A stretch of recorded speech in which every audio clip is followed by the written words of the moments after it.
Si us sembla, anem començant. Primer de tot, moltíssimes gràcies a tothom per venir avui. Gràcies també a la Cruïlla per acollir aquest acte i gràcies sobretot a la Mariona Roca i la Maria Forns del grup de represaliades del Patronato de Protección a la Mujer, que venen avui a portar-nos el seu testimoni i a posar una mica de veu a moltes històries oblidades durant la dictadura franquista i en els anys de després. Nosaltres som la cooperativa Mandràgores, que som la Laura, la Carlota, la Blanca, que les teniu allà, i jo, la Bruna, i som una cooperativa que ens dediquem a l'educació sexual des d'una perspectiva feminista i sobretot organitzem accions principalment educatives, però a vegades també ens motivem i al final organitzem altres coses que puguin contribuir a generar una visió crítica també sobre la sexualitat. I és per això que portem avui aquí aquesta xerrada que parla una mica de la repressió de les dones durant aquest context i aquest període de dictadura franquista i posterior.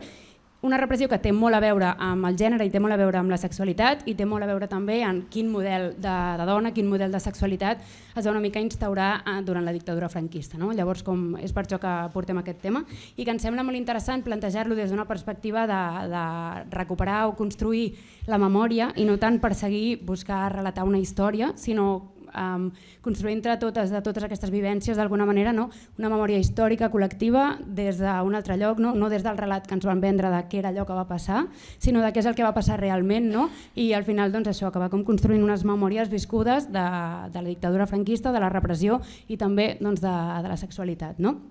En aquesta xerrada hi haurà 3 parts. Primer, farem una petita introducció i contextualització des de Mandràgores d'una mica com va ser la repressió i quin va ser el model de sexualitat i de gènere una mica imposat per la dictadura franquista. Després donarem pas a la Mariona i a la Maria, que ens aportaran el seu testimoni i que a més també aprofundiran una mica més en quin va ser el paper de la institució del Patronato, i després a l'última part ens presentaran la seva campanya que estan fent contra l'oblit, que teniu uns fulletons cadascú a les seves cadires i que a més hem deixat una bústia, que és un got, a la barra perquè d'alguna manera puguem recollir aportacions que també els podran ser útils i necessàries en aquest procés. No sé si voleu dir alguna cosa. No, que comencis, ens ho expliquis. Ja direm després. Perfecte. Super. Fa una mica de calor, oi? Hi ha un ventilador, així que... Super. Doncs així intentaré no allargar-me molt, però la meva idea és poder posar una mica sobre la taula quins van ser els antecedents de la dictadura franquista en relació una mica al gènere i la sexualitat, després poder reflexionar sobre quin va ser el model que va una mica construir el règim franquista de dona, el model de sexualitat, i després reflexionar també una mica sobre quins eren els models que dintre del discurs oficial franquista, quins eren els models de dona i de sexualitat que podien estar d'alguna manera, que eren permesos o com que estaven a l'ordre del dia en aquell moment. També per linkar-ho moltíssim amb l'experiència, perquè entenem que poder contextualitzar en quin moment històric i en quin règim sorgeix el Patronato també ens ajuda a entendre el perquè de com van funcionar moltes de les coses que es van fer, molts dels abusos de poder i de les polítiques també de repressió. Llavors, molt breu, m'encanta parlar d'aquest tema, així que intentaré ser breu, però d'alguna manera és interessant entendre que el franquisme sorgeix com a resposta, no només com a resposta, però també com a resposta d'un moment de la Segona República en el qual hi van haver moltíssims avenços en matèria dels drets de les dones. Tots aquests avenços van donar-se a nivell legal, hi va haver el dret a vot i també es va facilitar l'accés a molts càrrecs polítics, es va fer una aposta per l'equiparació de salaris també a nivell laboral, es va despenalitzar l'avortament, com ja sabreu, etc. Tot aquest augment d'alguna manera de drets, derivat també d'un conjunt de lluites socials i també com en les institucions polítiques, va anar d'alguna manera també lligat en un context social en el que hi estava havent un auge molt gran també de les produccions científiques sobre sexualitat. És a dir, era un moment en el que hi havia molts intel·lectuals pensant sobre aquest tema i posant sobre la taula un model de sexualitat que permetés, per exemple, l'avortament, el dret al divorci, parlaven moltíssim d'ITS, per exemple, etc. No? És a dir, estàvem a nivell europeu en un context en el que estaven sorgint moltíssimes investigacions sobre això i a l'estat espanyol doncs, també teníem intel·lectuals que van portar aquí tot aquest moviment d'alguna manera i a més, a part d'intel·lectuals hi havia diversos col·lectius que des del carrer d'alguna manera van portar discursos superavançats a la política a nivell de sexualitat, com és el cas de Mujeres Libres, que és un col·lectiu que sorgeix de l'anarcosindicalisme i que una mica posa sobre la taula que la sexualitat també era una qüestió política o també era una qüestió que s'havia d'alguna manera de treballar o d'incloure dintre d'aquest ideari. Sí?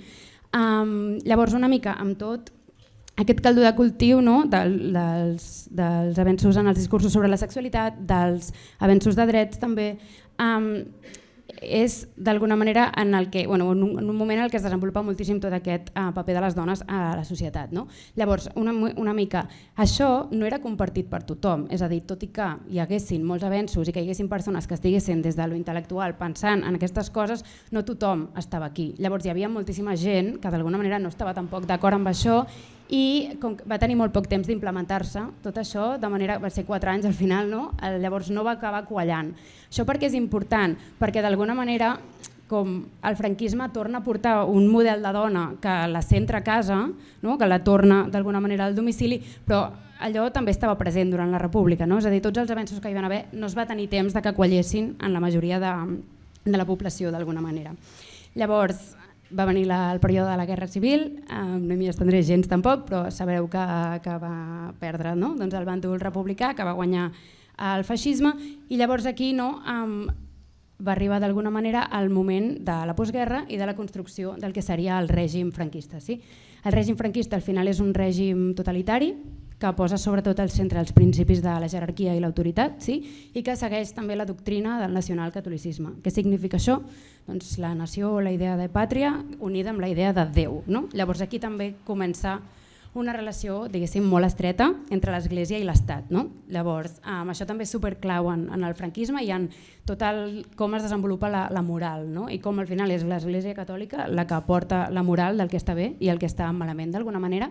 I això és una cosa que tampoc s'inventa el franquisme i si mirem anys enrere hi havia hagut la dictadura de Primo de Rivera que en realitat ja col·locava moltíssim a les dones en un lloc de repressió i ja feia tots aquests discursos tan tradicionals i tan moralistes. Llavors al final de fet hi ha molts links entre aquesta primera dictadura i la dictadura franquista, després ja aniran sortint i això sobretot. Llavors, en aquell moment estava en un moment de postguerra en un territori devastat després dels efectes d'aquesta guerra i d'alguna manera la primera funció en què es va trobar la dictadura franquista va ser la de reconstruir el territori. A nivell demogràfic hi havia moltíssims homes que s'havien mort a la guerra, per tant com tenien una població que estava formada sobretot també per dones i va ser sobre les dones i sobre la institució de la família en les que es va col·locar una mica aquest pal de paller de la reconstrucció d'aquest país d'alguna manera i una mica el rol de les dones que se'ls va assignar era el de parteres de la pàtria i el que tenien una mica era la funció de fortalecer la família, educar a los hijos en la fe cristiana y en la doctrina falangista, potenciar la natalidad y ser un refugio del esposo. Així en castellà, perquè en realitat parlaven en castellà, llavors és l'idioma que van fer servir també.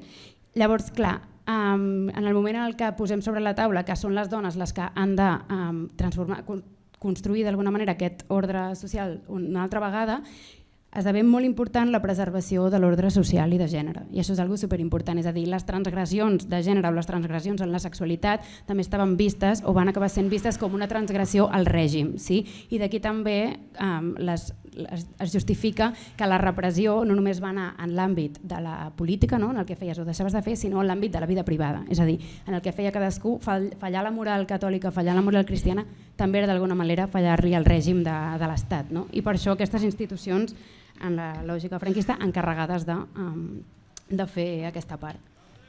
Llavors, per altra banda, es van utilitzar diversos dispositius d'alguna manera per aconseguir quallar aquest model de feminitat, aquest model de dones, aquest ordre sexual i de gènere, per fer que quallés, no, en totes les esferes, d'alguna manera.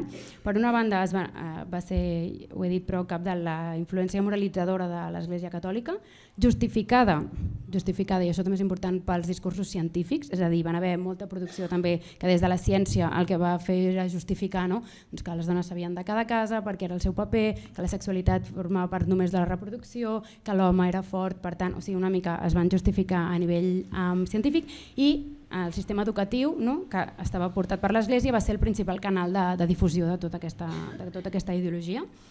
En segon lloc, per transmetre tot això, també es van crear i aplicar diversos dispositius legals. D'alguna manera l'Estat va utilitzar dispositius legals i també va crear algunes institucions específiques, no? Que aquí seria doncs, el cas del Patronato. No m'estendré molt amb les lleis, però sí que és interessant centrar-nos un moment en que al final es va promulgar un codi penal amb moltíssims delictes que anaven especialment dedicats o que eren especialment punitius per les dones. Sí? I llavors com que al final implicava que les seves conductes transgredien, eren delicte. No? Llavors com es va suprimir el matrimoni civil, es va penalitzar el divorci, es va penalitzar també l'abandono de l'hogar, l'emancebamiento, que en realitat era conviure amb algú amb qui tenies una relació sexual però no estaves casat. Es va condemnar també l'adulteri, això evidentment d'una forma diferencial per homes com per dones. Això era una cosa que es portava molt també, que era el rotllo de la doble moral, no? És a dir, d'una banda som superrepressius, en canvi de l'altra els homes tenien moltíssima més llibertat sexual. Això també és interessant, això us ho deixo perquè ho investigueu, però com veure com el franquisme, les lleis que implicaven el treball sexual, no? Que va estar regulat durant molts anys, és a dir, d'alguna manera dintre del marc del franquisme hi havia un treball sexual regulat, llavors com érem superrepressius d'una banda però per l'altra regulàvem certes coses, llavors investigueu al respecte que és superinteressant. Es va aplicar també la llei de protecció de la natalitat, en la que es castigava les dones que feien ús d'anticonceptius o també a les persones que promovien l'ús d'anticonceptius o també de l'avortament, i el 1954 es va afegir el col·lectiu dels homosexuals a la llei de vagos i maleantes, una llei famosa. La majoria d'expedients d'aquesta llei són d'homes, però sí que hi ha alguns expedients que feien referència a homosexualitat entre dones, no? Tot i que poquets, però n'hi ha alguns.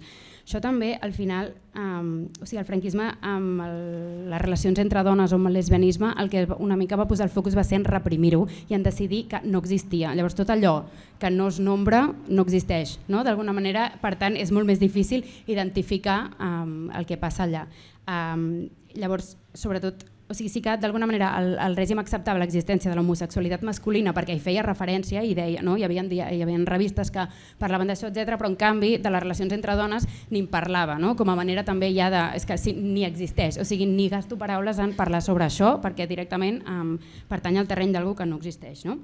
Llavors, una mica el tema dels dispositius legals és interessant perquè cito una frase d'una autora que diu que la preocupació pels costums va difuminar la frontera entre el que era el crim i el que era la immoralitat fins a aconseguir justificar la invasió de la intimitat en la societat. No? És a dir, com al final es van tornar delictes totes aquelles coses que al final formaven part de la intimitat de les persones. Sí?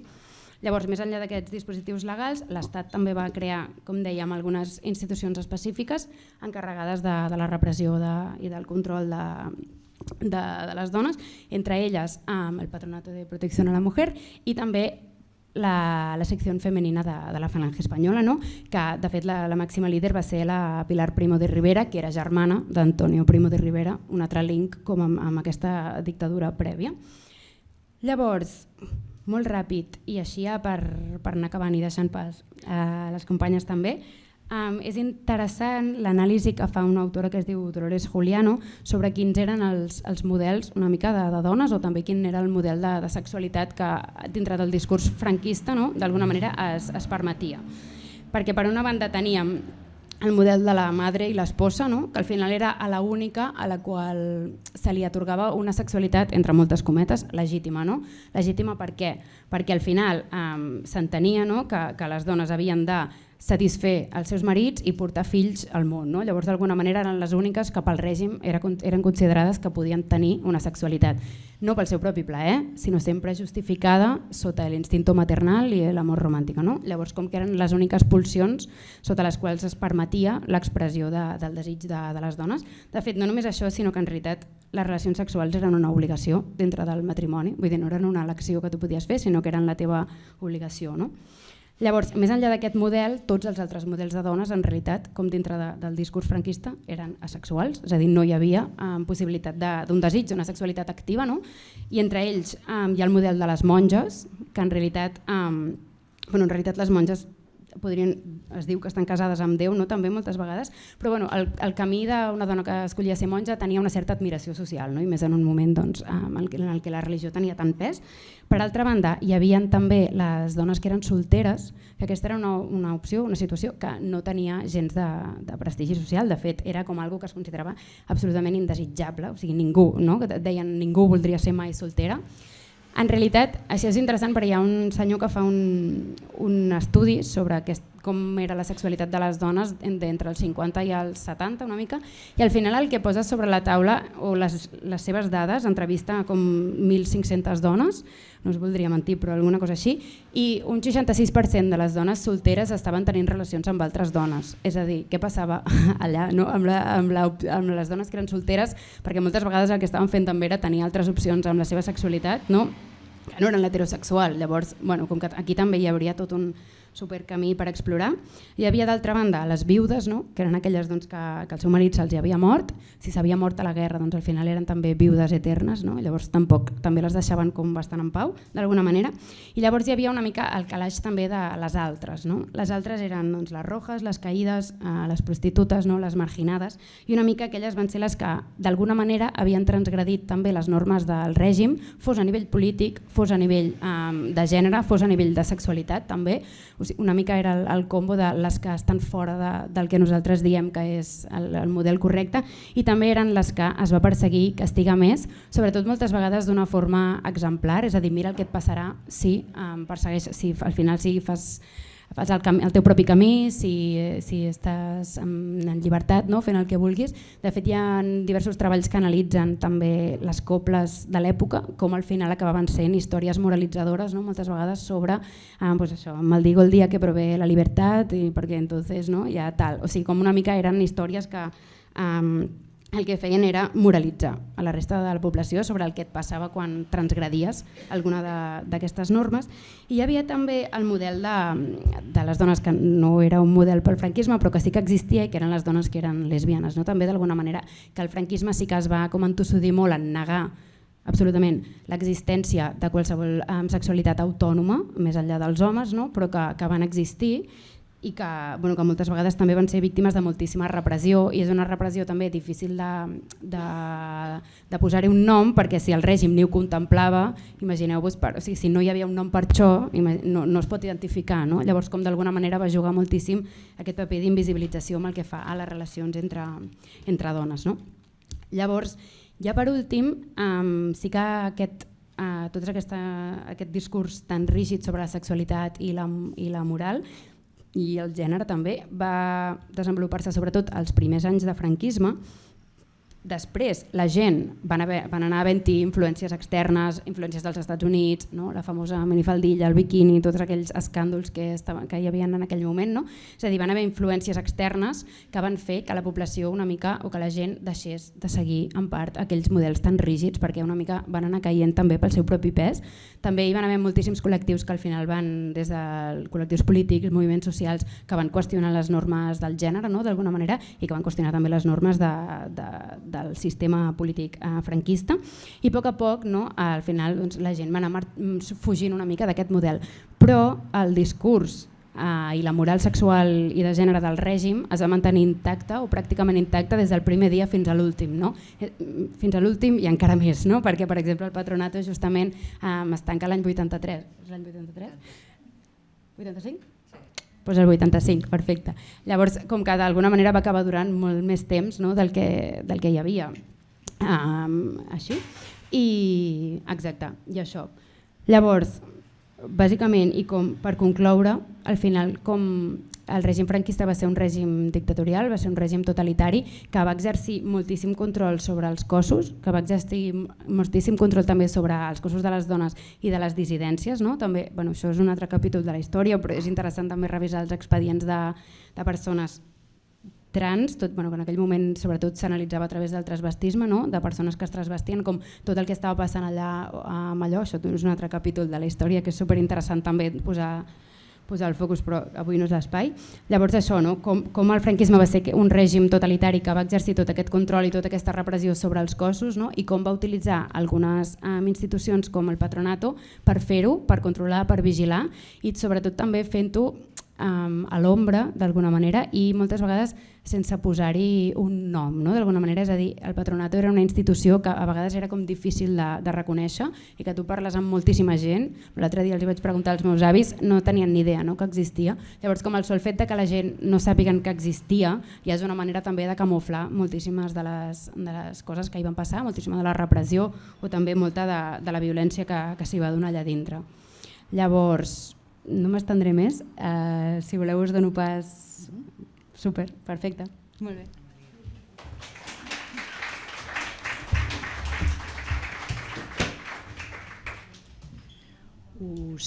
Se sent? Sí? Vale. Us explicaré una mica per sobre què era el patronato, com neix, i per fer-ho utilitzaré paraules de l'Assumpta Roure del llibre Mujeres para después de una guerra, que dona molt una idea d'en quin context neix el patronato i com funciona. És un llibre que es va editar l'any 95 o 97, més o menys. Vull dir que fa dies que s'estudia, però és poc conegut. Diu l'Assumpta Roure: calia reconstruir el país, després de la guerra parla, El bàndol vencedor es va ocupar de fer-ho, i no solament en el terreny de les infraestructures o de l'economia, sinó sobretot en el terreny de la moral. Els feixistes, gendarmes de l'àmbit públic i del privat, van elaborar uns informes que tenien com a objectiu principal la dona. Aquesta vigilància constant, el fet de voler convertir-la en baluard de la nova moral, de l'única moral viable, resultaria una tasca delicada i fàcil. Delicada perquè les dones, especialment elles, tenien l'obligació de sobreviure. Fàcil perquè en l'imperi de la por no hi ha lloc més que per al sentiment. La immensa majoria de dones no va fer la guerra, la va patir.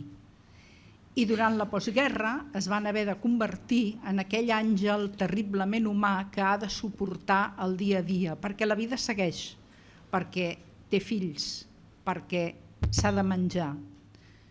La vida segueix, encara que no sigui igual, perquè els homes, molts homes, pares, germans, marits, amants, han mort en alguna batalla o en els camins de l'exili. La guerra, diu l'autora, és dels homes i la postguerra queda sobretot per les dones. I en la postguerra els vencedors es van ocupar molt de la moral de les dones, vigilant amb mitjans parapolicials o policials els seus usos i costums diaris. Per al feixisme, més que mai, la dona era la personificació del pecat. I amb la dona doblegada, el control social resultava molt més fàcil.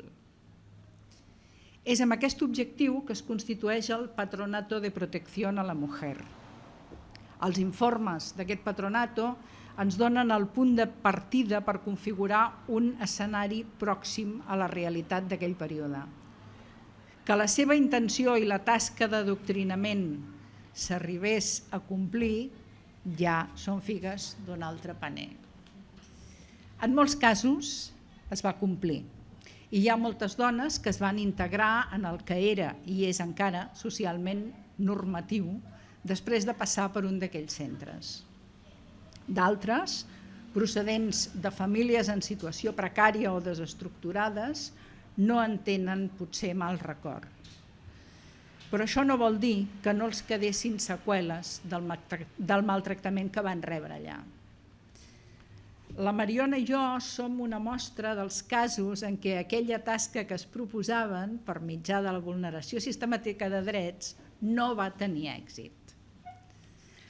El Patronato de Protección a la Mujer va néixer al novembre de l'any 1941, adscrit al Ministerio de Justicia, i s'imposava com a finalitat la dignificación moral de la mujer, especialmente de las jóvenes, para impedir su explotación, apartarlas del vicio y educarlas con arreglo a las enseñanzas de la religión católica. Uns mesos després, pel març del 1942, es va constituir formalment i se'n va nomenar presidenta la senyora Carmen Polo de Franco, bajo los auspicios y con la decidida protección del caudillo de España y de su gobierno. Pocs mesos després d'això es presentava el primer informe sobre la moralitat pública en Espanya. Són uns informes que es van fent anualment al llarg de tot el període. La institució considerava que eren obligacions seves del patronato, per exemple, realizar la formación moralizadora y la defensa de las víctimas del vicio de 4 maneras: ayudando a la Iglesia en su función social redentora, amparando a las instituciones sociales que surjan con este mismo objetivo, orientando la acción de las autoridades y emprendiendo por sí mismo las tareas vacantes. I donava algunes directrius pràctiques en què s'havia d'inspirar la política de sanitat moral. Per exemple, calia ocupar-se de la reglamentación de los trajes de baño y de playa, de los baños de sol y de las piscinas públicas. També calia ocupar-se de la orientación decorosa, sanitaria y española de los deportes, cercenando el exotismo antiespañol en la promiscuidad de sexos, desnudos, etc. Y a més, todas las personas que ingresen al servicio del Estado como funcionarios deberán recibir una instrucción moral, tanto de las normas generales cristianas que el Estado acepta y aplica a la vida social, como de los deberes específicos de su profesión o cargo. I encara, a més, havien de ejercer en los centros y hospitales antivenéreos una prudente y cristiana acción de apostolado sobre los enfermos y enfermas, a fin de perfeccionar el servicio sanitario con un suplemento de beneficencia moral. Un suplemento de beneficencia moral. Bé, el patronato estava organitzat en juntas provinciales. A cada província hi ha una junta nacional. Aquesta junta nacional estava constituïda, entre altres, per el bisbe de Madrid-Alcalá, la delegada nacional de la sección femenina de la FET y de las JONS, la presidenta de las Mujeres de Acción Católica, el capità general de la Primera Región Militar, el director general de Seguridad, el de Sanidad, el de Prisiones o el fiscal del Tribunal Supremo de Justícia. I una composició similar tenien les juntes provinciales en què trobem habitualment governadors civils, governadors militars, capellans, policies, càrrecs de la secció femenina i de les Mujeres de Acción Católica. El Patronato de Protección a la Mujer va ser doncs, una institució franquista que, com ja hem dit, tenia per objectiu controlar i reprimir la sexualitat de les dones a fi de sotmetre'ns al paper que el nacionalcatolicisme els tenia assignat, el paper de reproducció i de perpetuació del règim. Aquell decret de 1941 era una més de les disposicions legals franquistes que tenien com a objectiu el control absolut dels cossos, la vida i la sexualitat de les dones. Unes disposicions que els imposaven limitacions en el camp laboral, que anul·laven els matrimonis civils de l'època de la República, etc. I que el 1944 van arribar fins a eximir de culpa el qui matava la dona per causa d'honor. Sobre el paper, el decret de 1941 es refereix a les dones que exercien la prostitució i es proposa evitar que siguin explotades sexualment. Però la realitat va ser una altra. I en aquella obsessió que tenien per la moral pública, s'empresonava les noies per motius diversos. I ho podien fer agents diversos. Ho podia fer la família per un embaràs no desitjat, per un comportament rebel, per una mala relació amb el pare. Podien ser detingudes per manifestar-se al carrer o per haver-se escapat de casa. Podien ser denunciades per la mestressa de la casa on servien, o per algun veí, o per algun familiar, o pel rector de la parròquia, o per les guardianes de la moral. Podien ser denunciades per fets com fumar, dur la faldilla massa curta, besar-se en públic o altres comportaments que es consideraven immorals, per les dones, però que no constituïen ni delicte ni comportaven detenció en el cas dels homes. A la majoria de les que hi van passar ens van tancar perquè no responíem al model que el franquisme volia imposar. A més, en casos de maltractaments familiars, d'abusos o de violació, la castigada era la víctima, mentre que l'agressor continuava lliure i fins i tot podia ser el mateix agressor qui decidís tancar la noia o denunciar-la a les autoritats. En principi, les noies podien estar tancades entre 16 i 21 anys en aquests centres de patronato. 21 anys era la majoria d'edat en aquell moment, però moltes van estar-hi més enllà dels 21 anys, fins als 23 i a vegades fins als 25. Les noies entraven allà sense saber quan en sortirien, perquè no hi havia una sentència. La decisió de quan en sortirien estava en mans de les monges, que eren qui gestionava els centres, i decidien si una noia estava prou reformada. És a dir, que les monges eren el braç executor, una peça més de tot el conglomerat de sistemes de poder en el qual la jerarquia era sempre masculina.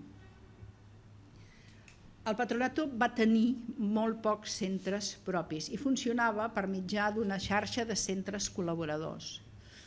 El nom de la institució no apareixia enlloc, per això, entre altres coses, no s'ha conegut, perquè el nom no apareixia enlloc. La gent sabia que hi havia uns centres on tancaven noies, però es coneixia per la congregació religiosa que el gestionava. Per tant, se sabia, però el nom del patronato no hi era. Aquestes congregacions podien ser, entre altres, les adoratrices, les hermanes de la Caridad del Buen Pastor, les oblates, les trinitàries, les terciàries caputxines, les cruzades evangèliques, etc. N'hi havia moltes. Aquí a Barcelona hi havia les adoratrices al carrer Casanova, després hi havia les trinitàries a la carretera o l'avinguda d'Esplugues, després hi havia les del Buen Pastor al carrer del Cister i potser algun altre, també hi havia adoratrices a Badalona, etc. Hi havia diversos centres. L'any 1970, concretament, a Catalunya hi havia 3 centres propis del patronato i 11 centres col·laboradors i auxiliars. Aquests centres no eren tots iguals, n'hi havia que eren en règim d'internat o de semiinternat, alguns en deien de reeducació, alguns altres eren classificats com a preservació, hi havia 2 residències, 3 centres maternals i el que anomenaven el Centro de Observación y Clasificación. En aquests centres s'ingressava temporalment les noies durant alguns dies, aïllades i en observació, per decidir a quin tipus de centre les enviaven. I era aquí, en aquest centre, on sovint, no sé si era sistemàtic, els feien un examen ginecològic per saber si eren verges, perquè la virginitat era un factor determinant per anar a un centre més sever o menys sever. En resum, es tractava d'una institució que exercia una repressió específica contra les dones. Una vulneració flagrant dels drets de les dones, una reclusió en un règim carcerari, clarament, amb l'objectiu de sotmetre'ns al paper que el franquisme ens reservava, que era el de guardianes de la llar i de la moral, serventes submises a l'autoritat masculina i perpetuadores del règim. I fins aquí el meu intent d'introducció sobre el patronato. De les condicions de reclusió i del dia a dia en aquests centres us en podreu fer una idea amb els nostres testimonis personals i després, si cal, en podem parlar més al final. Tingueu en compte que no som ni investigadores ni historiadores, que sabem del patronato perquè el vam patir i per la informació que hem anat recollint. I jo personalment fins fa uns 10 anys no havia sentit el nom del patronato en ma vida, i això que hi havia estat. O sigui que passo la paraula a la Mariona, que ens explicarà el seu testimoni.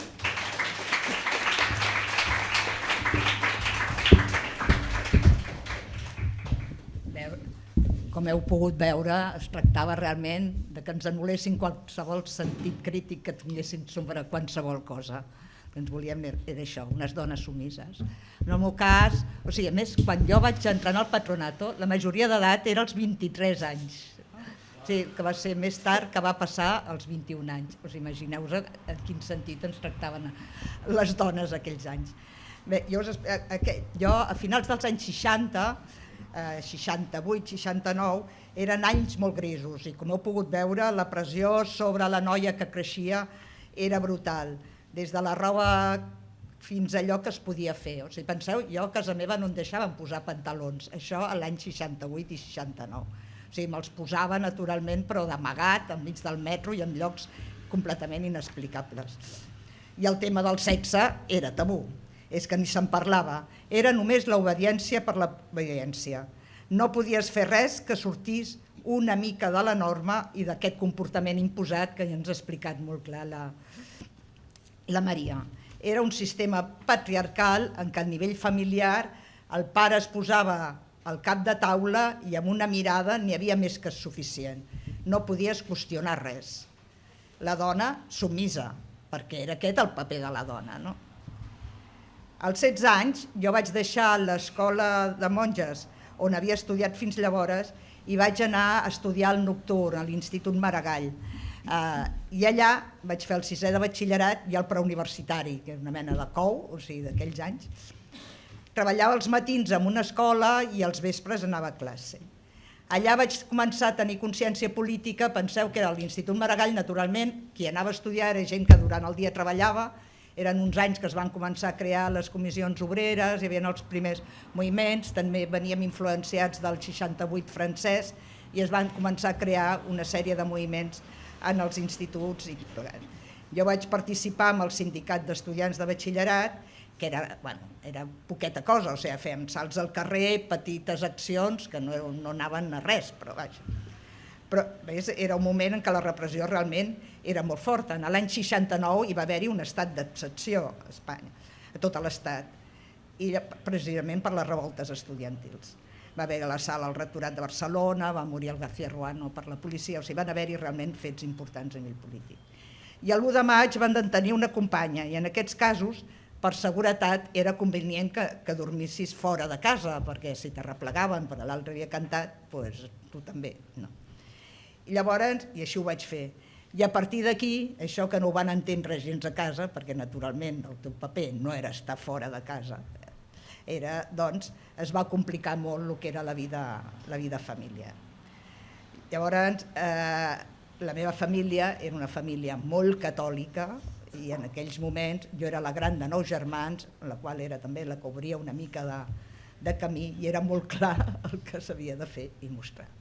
Jo treballava i anava a l'institut, però a partir d'aquell moment em van limitar molt els moviments, o sigui, a vegades arribava el dissabte i diumenge que no deixaven sortir o el que fos. De totes maneres, va arribar l'estiu i com ja havia fet algun altre estiu, la família va anar a estiuejar, perquè com que érem tants s'havien de portar, la família havia de passar els dies fora, i jo em vaig quedar a treballar, treballava donant classes, fent el que podia, perquè també, o sigui, jo m'havia de treure els estudis d'alguna manera amb beca o d'alguna manera també puguem pagar-los. Llavors, doncs, després de 3 mesos que vaig estar aquí, que m'havia sentit alliberada, perquè naturalment de la pressió anterior, vulguis que no, doncs estava molt més alliberada, i quan havien de tornar els pares vaig pensar que jo allà no em quedava i què vaig decidir? Que vaig marxar de casa. Naturalment jo llavors tenia 17 anys. No? I llavors, aprofitant un viatge d'un grup d'estudiants, me'n vaig anar a Menorca, vaig pensar que així posava terra pel mig almenys per uns dies, que eren uns 10 dies o així, i quan ja vaig tornar a Barcelona, al port de Maó, se m'acosten 2 guàrdies civils i em demanen que m'identifiqui i em pregunten si sóc Maria Roca alias Mariona, no sé, veieu com anaven, i em detenen per abandono de l'hogar.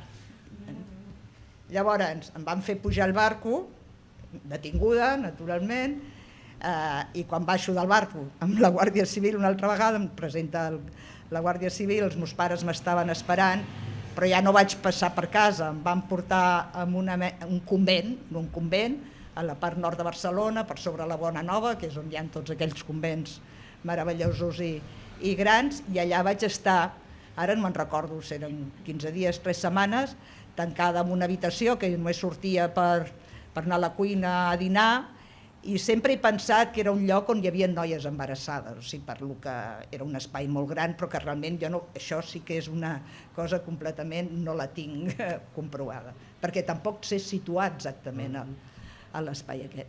Llavors un dia em van venir a buscar, vam passar un moment per casa i se m'emporten cap a Madrid. No sabia on anava. I llavors a Madrid, perquè així també es posava terra per mig, sempre la d'estar fora del lloc, no? I vaig anar a parar a les Adoratrices de Patri Damián 52, un col·legi famós precisament, un edifici immens i un autèntic correccional i que depenia del patronato. Era un edifici enorme, amb moltes monges i moltes noies.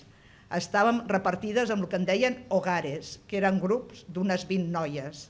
Dormíem totes juntes, un al llit al costat de l'altre, en una habitació única, que al final hi havia una habitació per la monja, que era la que ens controlava, o sigui, allà no hi havia lloc per la intimitat per enlloc. En el correccional, les adolescents, perquè penseu que entraven, en principi eren de 16 a uns 23 anys, s'arribava a 25 també.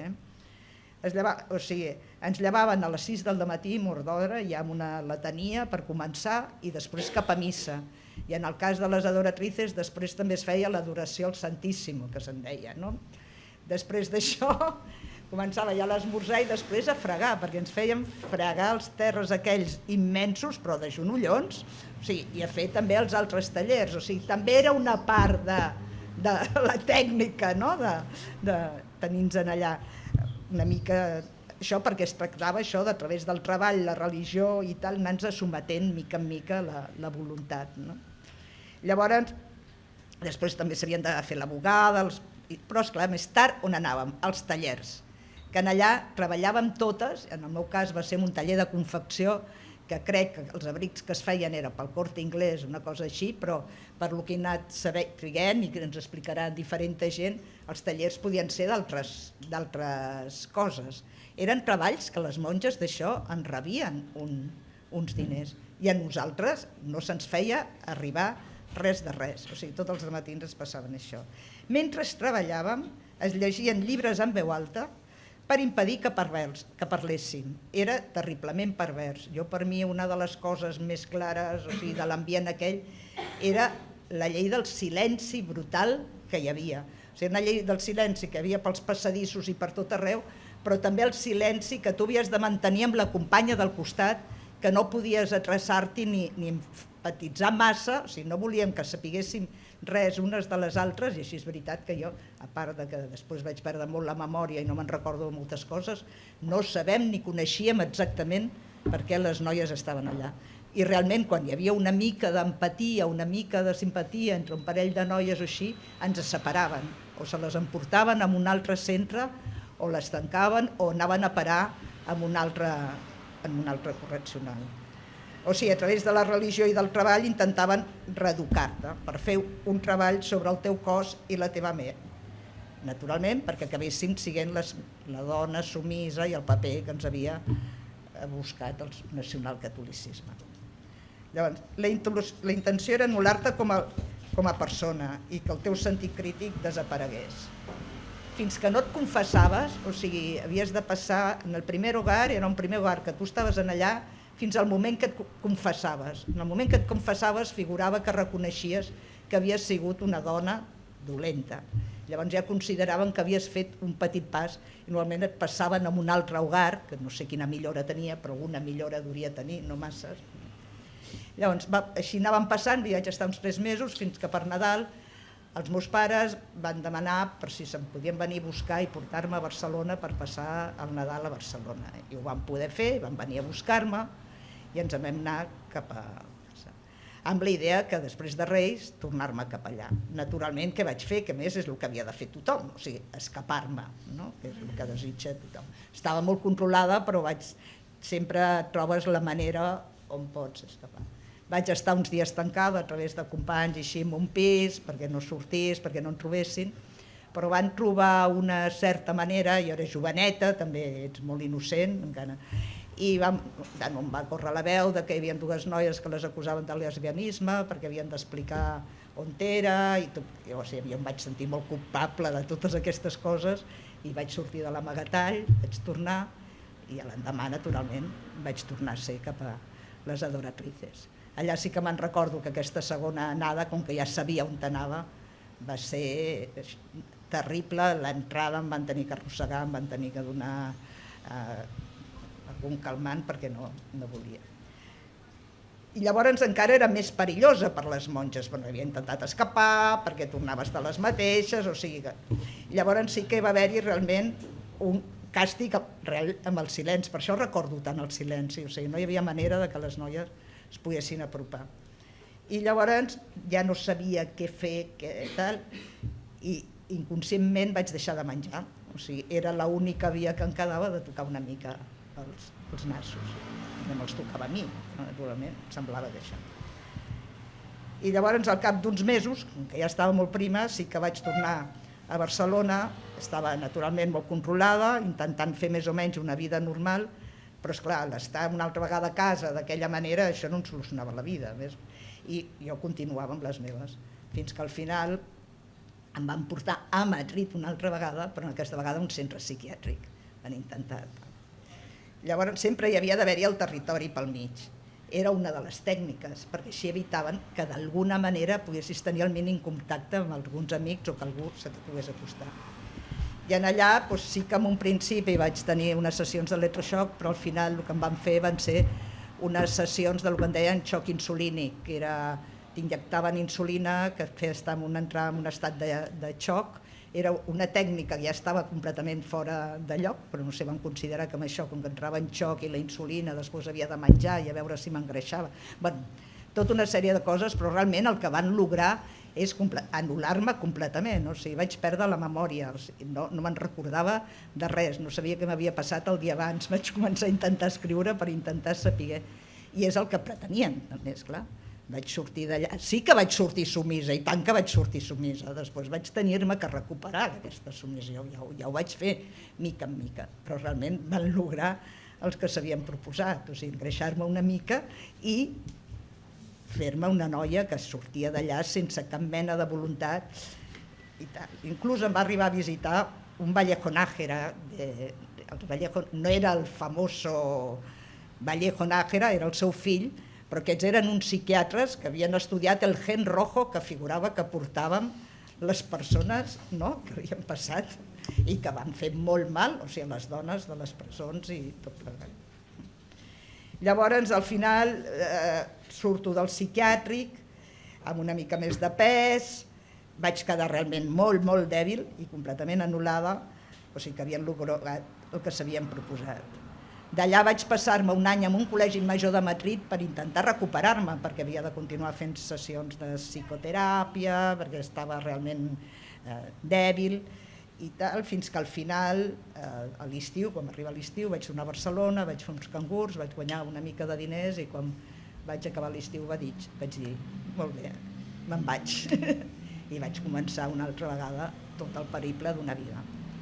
O sigui que van ser 3 anys entre una cosa i una altra, que eren 3 anys que havies de créixer, havies d'aprendre, havies de saber com moure't, com viure, i naturalment, o sigui, tens una espècie de seqüeles, segur, però que mica en mica vas intentant anar solventant i tirant endavant. I això crec que sí que ho he lograt.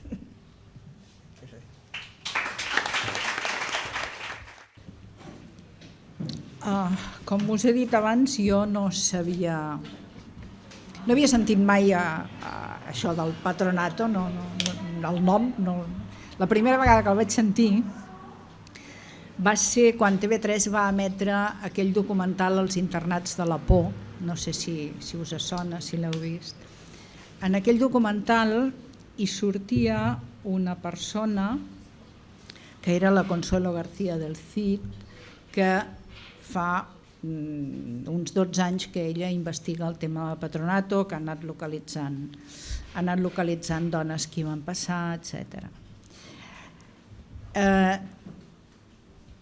La història que ella explicava era tan similar a la meva, em va recordar tant la meva que em va resultar xocant, també perquè hi havia el nom d'una congregació religiosa, que era les Adoratrices.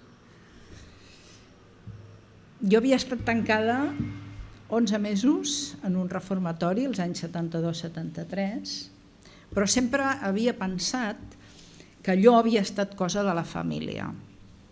La família assessorada pel capellà de la parròquia, en qui el meu pare tenia una fe absolutament cega.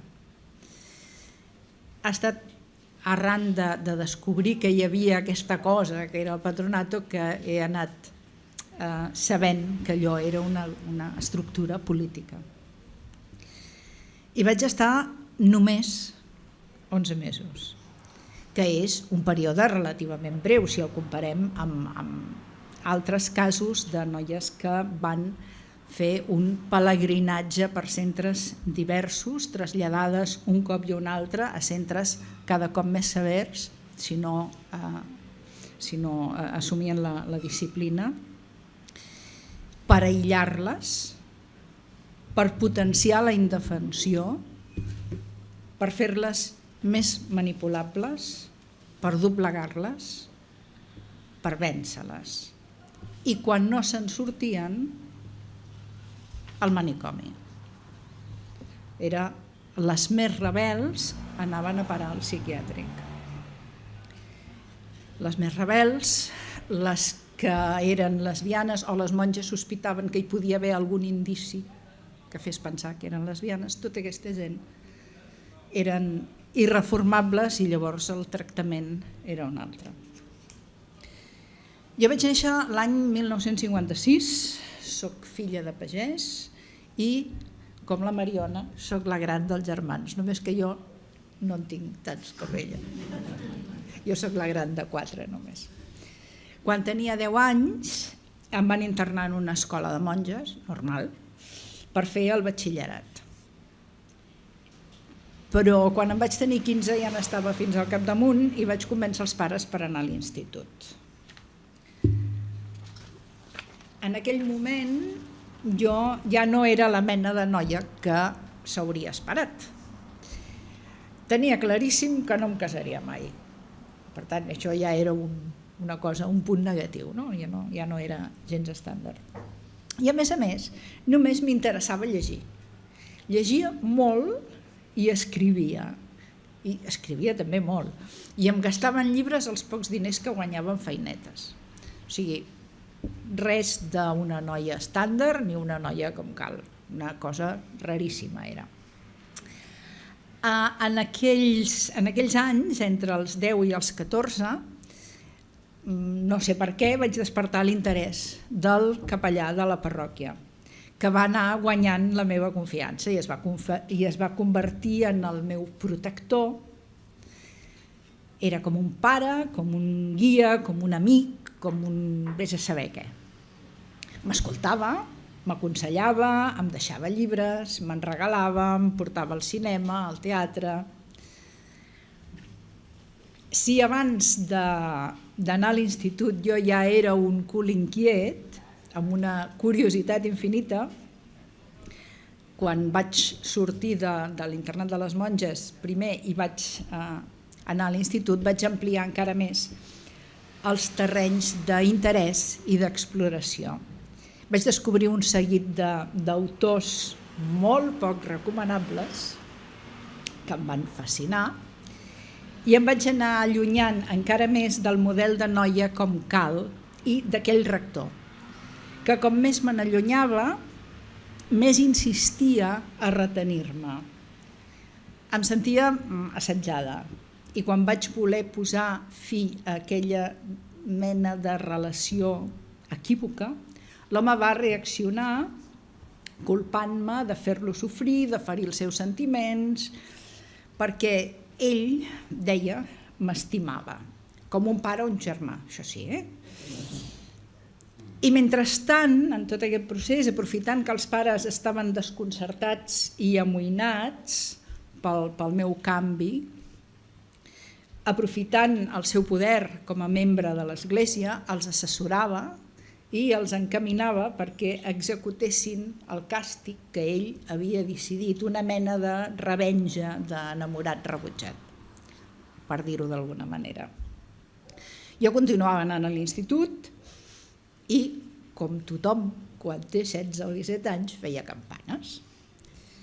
Però no era una mala estudiant. Malgrat tot, al maig del 72 em van prohibir sortir de casa i no vaig poder acabar el curs. Vaig estar 2 mesos tancada a casa. Per sort era una casa de pagès i podia sortir a l'exterior, però no podia anar a Granollers, que era la ciutat més pròxima i era on tenia tota la meva colla. Un d'aquells dies que, mentre estava tancada, aquell representant de Déu a la Terra, la persona de confiança de la família, aquell capellà que tant m'estimava, va venir a la meva habitació, em va agredir i em va robar els diaris i la meva correspondència personal. Al cap de 2 dies em van ordenar preparar una maleta amb un necessaire i un parell de mudes i que l'endemà em posés faldilles en comptes de la meva roba habitual, que evidentment jo anava amb pantalons, ja feia un any. A la maleta no hi podia posar res més. No hi podia posar res per llegir, res per escriure, cap objecte personal, cap adreça dels amics per escriure'ls, res. No vaig ni protestar, no vaig preguntar on em durien, fins quan o per què. Estava en estat de xoc i amb una sensació de desesperació absoluta. L'endemà em van dur al reformatori de les Adoratrices, al carrer Casanova, cantonada Consell de Cent, tal com aquell home els havia aconsellat. El pànic que sentia em va impedir revoltar-me, però no em va impedir fer-me el propòsit de resistir. Em vaig prometre que no em sotmetrien, que no em vencerien. Em vaig disposar a resistir i em vaig blindar. Em vaig blindar de tal manera que hi ha moltes coses que no recordo. Suposo que la memòria les ha anul·lat. Així vaig suportar l'aïllament de l'exterior, la vigilància permanent, els horaris estrictes, el dormitori col·lectiu, la falta d'intimitat, les portes tancades amb clau sempre, els minuts escassos d'esbarjo en un pati com el d'una presó, amb uns murs altíssims al voltant, la rutina diària amb l'ejaculatòria per despertar-nos, la missa abans d'esmorzar, l'àngelus, el rosari, les feines de neteja i els tallers, tot obligatori. Era un règim carcerari, clarament. Una presó disfressada de convent i oculta a l'interior d'una illa de l'Eixample. Dic oculta a l'interior d'una illa de l'Eixample perquè la nau on estàvem no té accés des del carrer ni es veu. Era un règim absolutament estandarditzat d'oració, treball i penitència, amb l'objectiu de reformar-nos. Estava prohibit parlar de per què érem allà, estaven prohibides les confidències, prohibida la llengua, prohibida la música, prohibits els llibres, prohibits els objectes personals, prohibida l'amistat, l'empatia, la solidaritat. Moltes noies hi estaven poc allà, hi havia trasllats molt freqüents. Les noies desapareixien de cop i si hi havíem tingut una mínima relació no teníem l'oportunitat d'anotar cap adreça, cap telèfon, cap referència per retrobar-nos després a fora. No sabíem quan ens traslladarien, perquè sempre era per sorpresa, no sabíem per què ni on ens portaven. No sabíem on havien anat a parar les noies que havíem conegut allà i que ja havien traslladat. I no hem pogut retrobar-nos després i parlar del que havíem viscut. I aquest és segurament un element més que fa que el tema del patronato no es conegui, perquè no n'hem pogut parlar entre nosaltres, no ho hem pogut fer públic. Escapar-se d'allà era quasi impossible, però evidentment ho vam provar. Ens van enxampar. El càstig va ser uns dies en cel·les d'aïllament en un semisoterrani, amb unes finestretes altes. Era un càstig, però jo ho vaig viure com un temps alliberat de les obligacions i de la rutina diària. Ho vaig viure com un temps per mi. No sé quan hi vaig estar, però ho vaig viure així, com un descans.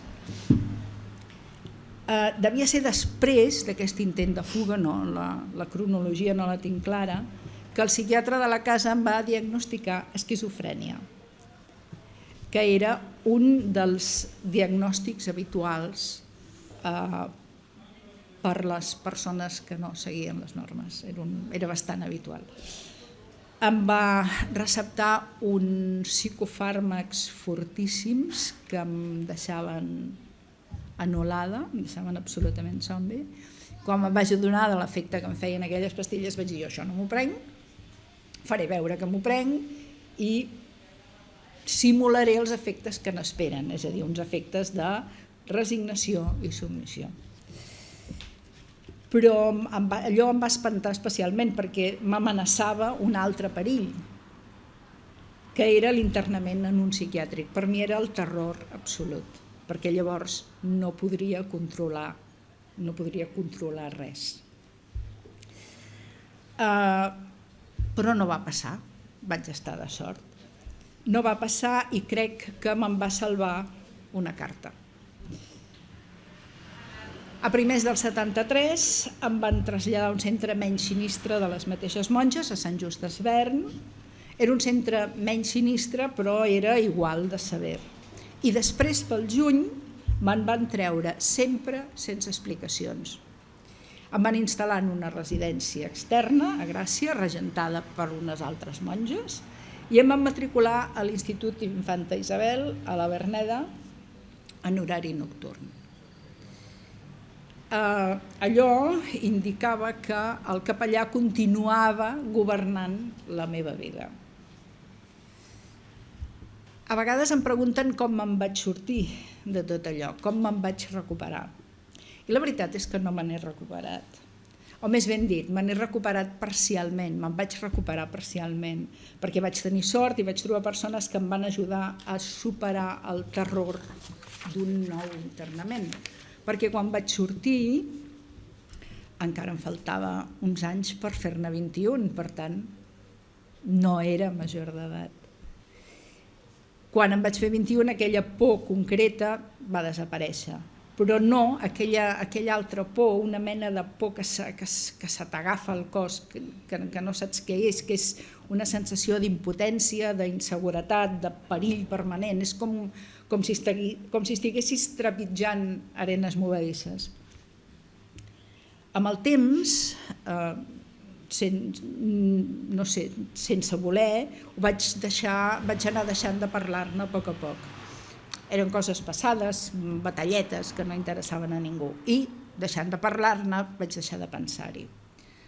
Era una capsa tancada, amagada en un racó de la memòria, fins que un dia tot va esclatar. I això va passar ara fa 3 anys.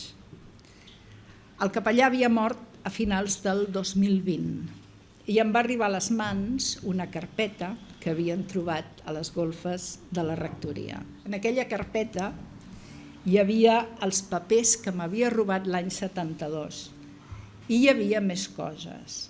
Hi havia textos mecanografiats meus que ell havia numerat, datat, ordenat i anotat escrupolosament en algunes pàgines. Hi havia les cartes que m'escrivia abans de tancar-me. Hi havia un plec de fulls mecanografiats seus amb extractes de la meva correspondència personal i comentaris. Una llista dels meus llibres, una llista dels meus amics i coneguts de llavors, també amb comentaris. En resum, allò demostrava una mena d'obsessió malaltissa. Hi havia també una relació d'internats en diversos punts de l'Estat i l'esborrany d'una carta adreçada a la superiora d'un d'aquells centres. És a dir, era la prova que ell havia ordit la meva reclusió. Però hi havia una altra cosa, que era una carta que algú li escrivia parlant del meu cas. En aquesta carta, aquesta persona que era un responsable del moviment Escolta de la comarca aquells anys, era un psicopedagog, li deia que el que havien fet de tancar-me em perjudicava i li deia que pel que ell sabia allò d'esquizofrènia no en tenia res. El meu cas era un cas d'adolescent i prou. Aquest home es deia Salvador Estany i no vaig ser a temps de donar-li les gràcies. Per això sempre quan en parlo l'esmento com a agraïment pòstum. I vaig acabant.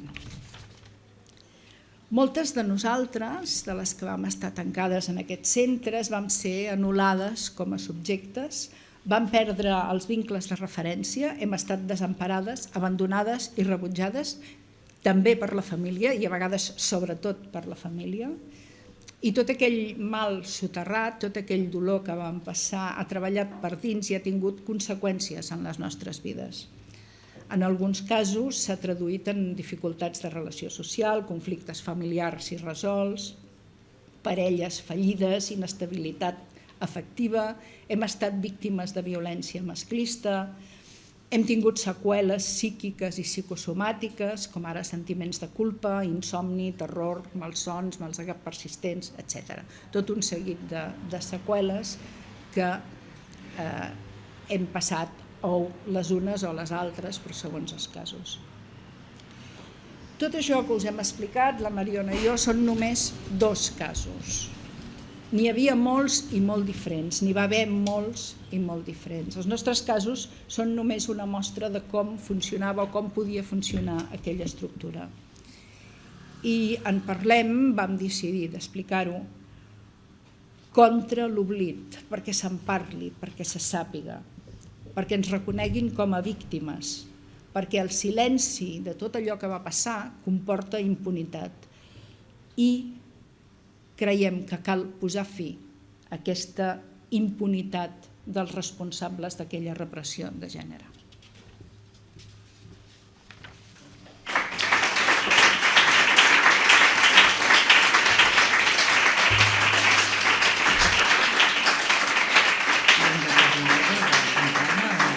Deixem aquí o... No, parlem del grup. us comentaré una mica d'on ha sorgit aquesta campanya contra l'oblit i que és una mica entre les dues, a veure si hem fet. Ara farà qüestió d'un any o més, va haver-hi una exposició en el Born, no? I en el marc d'aquesta exposició que hi havia uns testimonis sonors d'algunes dones que havien passat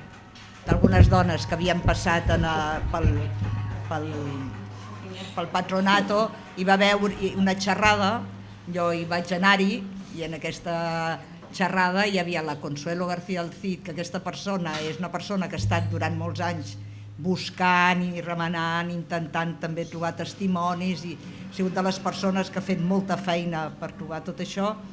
Allà vaig escoltar per primera vegada aquest testimoni de la Maria, que em va posar els pèls de punta, us podeu imaginar com. I llavors, una vegada acabat, jo vaig anar a saludar, allà que jo també havia passat per això. Mentrestant, amb la Marina ja havíem gravat el documental Els oblits, ja amb la intenció, els buits, ja amb la intenció també que es parlés d'això, i vaig pensar, aquí.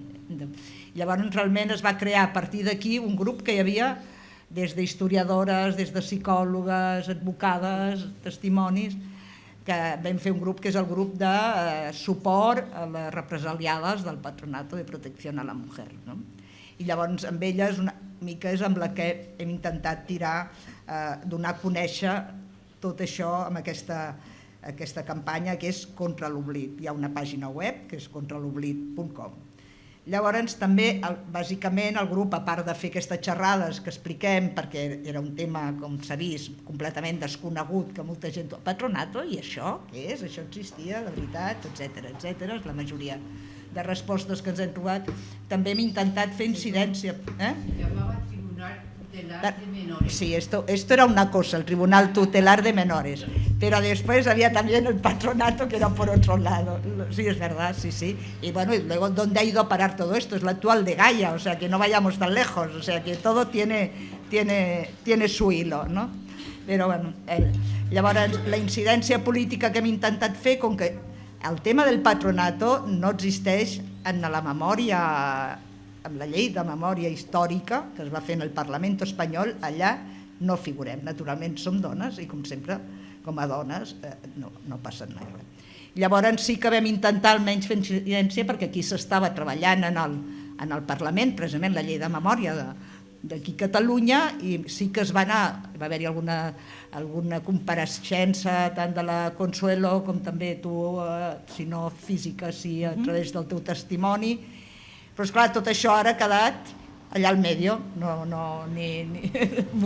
hem de tornar a esperar que es torni a posar en marxa el Parlament. Sí que hi va haver-hi, en principi, per cert, per part d'alguns grups parlamentaris, una bona acollida per poder-ho fer, per intentar crear una comissió d'investigació, per tota una sèrie de coses. Però la cosa torna a estar en el mateix punt. Per un altre cantó, ara estàvem parlant d'enviar també un escrit per demanar una comissió d'investigació, igual que s'ha fet amb tota la qüestió de la pederàstia a nivell de com es diu, la comissió d'investigació. Per la comissió d'investigació, com es diu, la figura, no sé què del poble. El defensor del poble, sí. Encara no en sortim. Vull dir que s'estan fent tot aquest tipus de coses. També es va demanar a l'Ajuntament de Barcelona que fes alguna cosa des del que ells podien. Vaja, amb la idea bàsica d'això, que es conegui aquest fet. Vull dir, perquè a més, nosaltres se'ns ha castigat 2 vegades, per rebels i per dones, és evident, i per això precisament sempre queda aquesta història una mica amagada, no? I dir que bàsicament és això, i si voleu més informació entreu a la pàgina web contra l'oblit i no sé què més explicar, hi ha alguna altra cosa. A la pàgina web hi ha un recull d'articles i de documentals que han sortit sobre el tema, perquè jo diria que aquests 2 o 3 anys últims han anat sortint coses. I ara concretament tenim ja previst, a més, unes jornades al mes de novembre sobre les presons de dones, i una d'aquestes jornades estarà dedicada al patronato. Que anem Anem fent una mica de soroll, a veure si ens reconeixen. No, la veritat, l'altre dia va sortir un documental amb una cadena generalista com la 4, no? Vull dir que realment aquestes coses tenen incidència. A partir d'aquí, em deia la Consuelo amb un WhatsApp d'aquests, no? És que van apareciendo mujeres. Clar, és que fins ara tampoc teníem realment, no? Els testimonis que són necessaris per conèixer això. Hi ha moltes dones que no ho han volgut explicar mai, jo mateixa em costava, vull dir, a totes ens ha costat, però pensaves, això per què ho expliques? Sembla que t'estiguis exhibint aquí d'algú horrible, no? I anem cap a una altra cosa. Però sí que moltes dones, perquè com que havia el fet per algú t'han posat en allà, algú hauries d'haver fet, algú està... Moltes dones expliquen que no ho han explicat ni a la seva parella ni a ningú, que encara tenen aquella por de... Clar que hi havia molts casos, era una cosa molt àmplia i van passar moltes dones fins al 83, va ser el 85 definitivament, però el 83 que es va acabar amb el suïcidi d'una noia, precisament. No? Com es deia Valderrama, Immaculada Valderrama. Bueno, ara vosaltres pregunteu, perquè segur que hi ha moltes coses que no m'he explicat, altres les hem repetit, altres no sé, però falta veure vosaltres que us pugui moure. Primer, les famoses adoratrius, se li ha donat un premi, se li ha reconegut un premi, qui ho hem viscut, el senyor Felipe VI, els hi ha reconegut un premi de la seva tasca. Això, diguem, això és el primer que hi hauria que fer, que és treure el premi, ho sento, és el primer, per això hem de ser escoltades. No, és que és el tema de la reparació, que no n'hem parlat, o sigui, aquestes monges han de reconèixer que vam passar per allà. El tema del reconeixement per un costat, el tema del memòria històrica. I després una pregunta ja és, com saber si estaves dins del patronat, si estaves dins del Tribunal Tutelar de Menors, o simplement estaves a la llar que estaves? Jo crec... Hi ha arxius, hi ha documents, es pot investigar. Hi ha arxius, hi ha documents, però estan molt dispersos, costa molt accedir als documents. Llavors, sabem que hi havia, per una banda, el Patronato de Protección al Menor, que no sé si és el mateix que el Tribunal Tutelar de Menores o si són paral·leles. Per una banda hi havia els menors i per l'altra banda hi havia el Patronato de Protección a la Mujer. En els centres del Patronato de Protección a la Mujer s'hi entrava a partir dels 16 anys. Les noies o les nenes més petites estaven en el de protecció del menor i en molts casos passaven d'un centre a l'altre. O sigui, eren persones institucionalitzades des de molt petites i fins a... Perquè no tothom havia... Bueno, és que no havien fet res, cap, però hi havia molts casos, o sigui, que simplement de l'orfelinat o del centre de menors passaven a l'edat, llavors on se les ficava en el patronato, no sé, fins que sortien. Venien del otro lado. Sí, però jo em pregunto això, investigar, trobar a on estàs. Això és el que volem, que totes aquestes historiadores vagin buscant aquests arxius i trobin coses. Sí, ho han de fer. Ho han de fer. Ho han de fer els que... Perquè no és fàcil, perquè està... I les monges sobretot reconeixen, que el reconeixement, realment, això... que ara es dediquen a altres tasques, no, tasques cuidant dones i cuidant nens, i tenen la moral de les monges, per molt que ara no es vesteixin de monges amb toga i tal, saps? Tienen pisos. Sí, ara és una tutelar. Aquesta és una de les coses que volem demanar, no? Però esclar, per tot això cal que hi hagi una comissió d'investigació que digui que sí, que això va passar, que això va ser així, i a partir d'aquí, d'aquesta informació, llavors es pot demanar que reconeguin el mal que van fer. Però fins ara les adoratrices i les oblates estan en l'Institut Català de les Dones, inscrites com a associacions, com a entitats en l'Institut Català de les Dones. I reben subvencions molt importants. Las que yo conocí eran de AUPA. Sí, claro que eren 10 perquè han canviat les maneres de treballar, segurament, però la idea de basar-ho tot en la religió, no. La moral aquesta. Sí. La mujer buena, la mujer caída, la mujer fácil. Allí tenían un espejo. Esto eran los lavabos. Ahí estaban las duchas. Y tenían, la mujer se preguntaba aquí, y aquí estaba el espejo. Las duchas es que no eran ni... eran un tubo. Tuvo, sí, sabía. Igual daba que fuera agua fría, porque a lo mejor se había estropeado la... Pues igual, tenía que pasar igual. Sí, sí. Que estabas mala, pues es igual.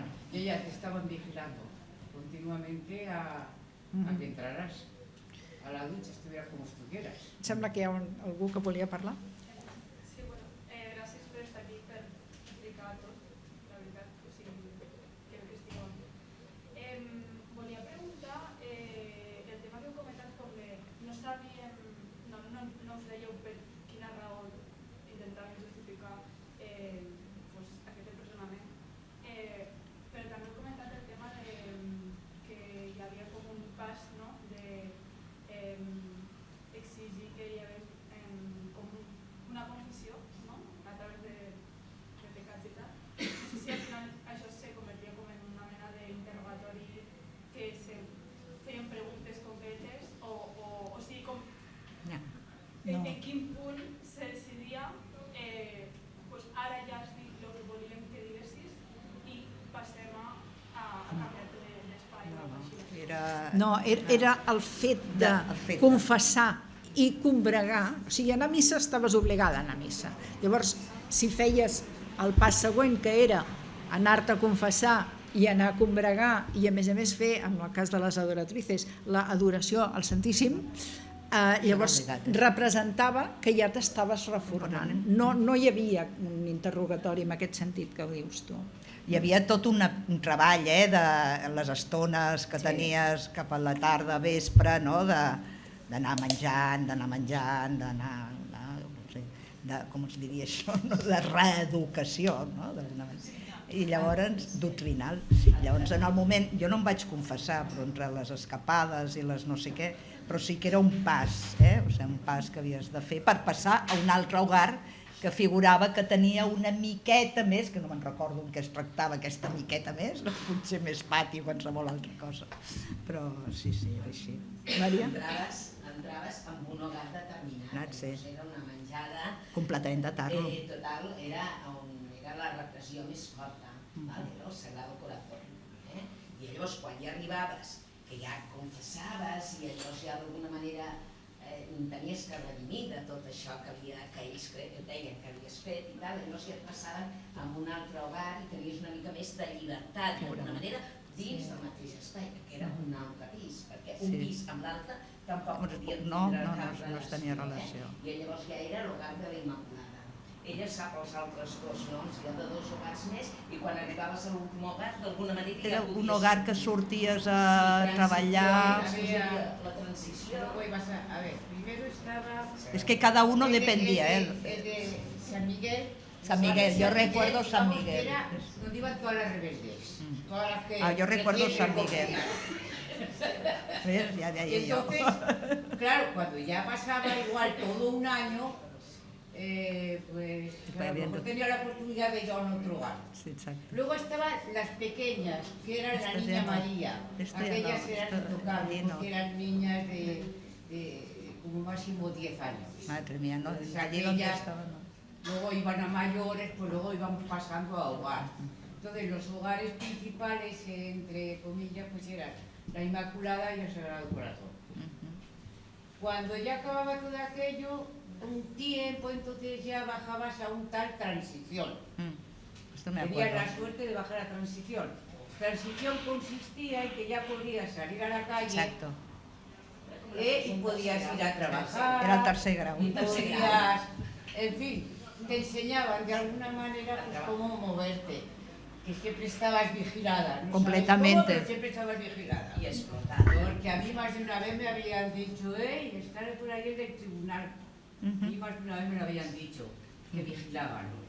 Bueno, después de transición, pues ya pasabas, si había sido buena y todo eso, pues a la residencia de Jorbalán.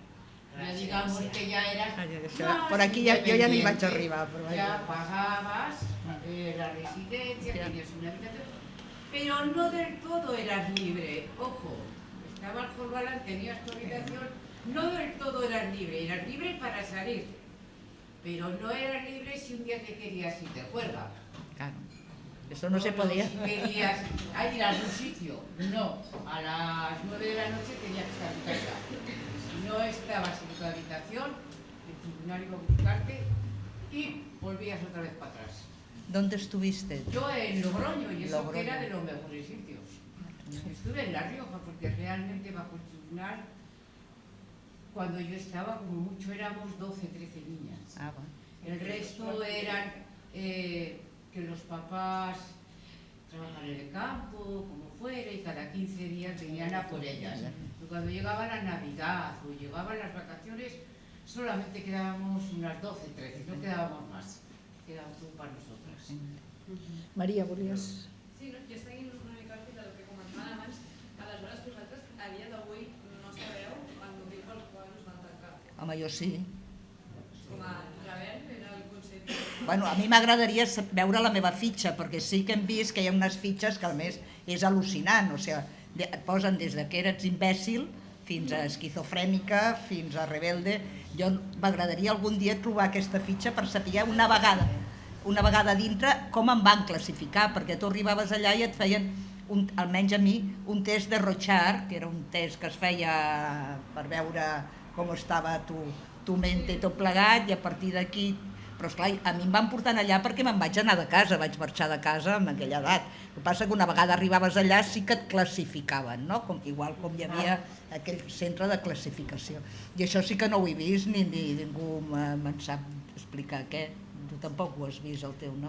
No sé ni si existeix. I això es veu que ho haurien de tenir les monges, però segons diuen les adoratrices de Madrid, segons diu la Consuelo i tal, s'escuden en que allò es va inundar i que no existeix. Bueno, ara està, no hi ha ni el convent. Els motius podien ser qualsevol. Qualsevol, sí. No conservar informació. Qualsevol, des de la pròpia família a... Sí, bueno, podia denunciar un personatge que no... Bueno, mira la Maria, el capellà, un altre... Podia ser un senyor del poble que no li agradessis. Consuelo, la mateixa mare. O la mateixa, sí. 5 anys, 5 anys. 5 anys. 5 més 4 de residència. Déu-n'hi-do, Menys 9 o 10 anys de la nostra vida. I no som millors persones ni pitjors. Som nosaltres amb tot el context que hem viscut. Pero que nos dejan, ¿eh? Que nos dejan. Sí, això busco que se nos forma. Vale, si us sembla, com que portem ja una estoneta, si voleu podem anar-ho deixant aquí, però ens podem quedar aquí també per seguir parlant, seguir escoltant coses, que crec que queden coses per parlar. Recordar sobretot també que nosaltres tenim la bústia solidària, que és un got, però que la idea és que puguin haver-hi aportacions, no? Com pel que estan fent des del grup, i això, que moltíssimes gràcies per portar les vostres veus aquí i que gràcies.